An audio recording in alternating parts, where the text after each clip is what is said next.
আমার একটাই চাওয়া সেটি হলো যে বাংলাদেশের চলচ্চিত্রের যে পরিবেশ সেই পরিবেশটাকে সুন্দর করা। ব্যস্ততা যে সময়টাতে আমার ছিল সে ধরেন একটা বয়সের একটা বিষয় আছে যে বয়সের মানুষ যখন পরিণত হয় বয়সের দিকে যায় তখন কাজের যে চরিত্র সেই চরিত্র আসলে একটু কমতে থাকে। এবার তো 14টা ছবি রিলিজ হলো।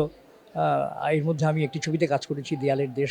কারণ সেই শিল্পী যখন কাজ করে সেই কাজ দেখে যখন দর্শকরা পর্দায় দেখে যখন অনুভূতি প্রকাশ করে সেটা কিন্তু তার জন্য অনেক ভালো লাগার একটা বিষয়। দিয়েছি আলহামদুলিল্লাহ। অনুভূতি কেমন? ভালো একটা চমৎকার একটা পরিবেশ, একটা উৎসবমুখর পরিবেশ। আমাদের এই পরিবেশটা তো সবসময় আসে না। শুধুমাত্র ইলেকশনের সময় আমরা আমাদের শিল্পীদের সঙ্গে দেখা হওয়ার, পরিচালকদের সঙ্গে দেখা হওয়ার একটা সুযোগ তৈরি হয়। তো সেটি চমৎকারভাবে হয়েছে এবং খুব সুন্দর পরিবেশে ভোট হচ্ছে। আ যে প্যানেলকেই ভোট দিয়েছেন, প্রত্যাশা কতটুকু জয়ী হবে, কতটুকু প্রত্যাশা রয়েছে?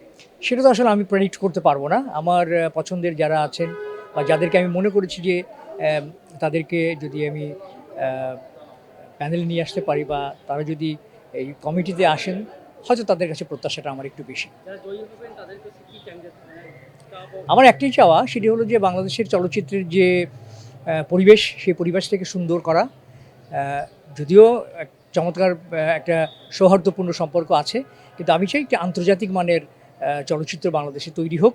সেই পরিবেশটা যাতে তৈরি হয় মানে সেই লক্ষ্যে তারা কাজ করবেন এবং শিল্পীদের স্বার্থ সংরক্ষণের জন্য তারা কাজ করবেন। এটি হচ্ছে আমার প্রত্যাশা। অনেক দিন পর দেখা হচ্ছে কারণ প্রতিদিন তো কারো সঙ্গে দেখা হওয়ার সুযোগ নাই।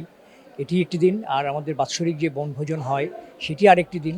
এই ধরনের অনুষ্ঠানগুলোতে আসলে আমাদের সবার সঙ্গে দেখা হওয়ার সুযোগ হয়। তো এটি এক শিল্পী হিসেবে তো একটা বড় প্রাপ্তি। আসলে ব্যস্ততা যে সময়টাতে আমার ছিল সে ধরেন একটা বয়সের একটা বিষয় আছে যে বয়সের মানুষ যখন পরিণত হয় বয়সের দিকে যায় তখন কাজের যে চরিত্র সেই চরিত্র আসলে একটু কমতে থাকে। তো সেইটি একটি বিষয়। আরেকটি বিষয় হলো যে আমার অন্য একটি ব্যস্ততা আছে। আপনি জানেন আমি একটি ইলেকট্রনিক্স কোম্পানির সঙ্গে যুক্ত আছি। সেখানেও একটা ব্যস্ততা আছে। সেই সব কিছু মিলিয়ে সেখান থেকে সময় বের করে কাজ করা। কিন্তু তারপরেও টেলিভিশনের জন্য কাজ করছি, YouTube এ কাজ করছি, OTT প্ল্যাটফর্মের জন্য কাজ করছি। অনেক ভালো, ভালো কাজ হচ্ছে। হ্যাঁ, এখন তো হুম। বাংলা সিনেমা দেখা হয়। হ্যাঁ, অবশ্যই। এবার তো ১৪টা ছবি রিলিজ হলো।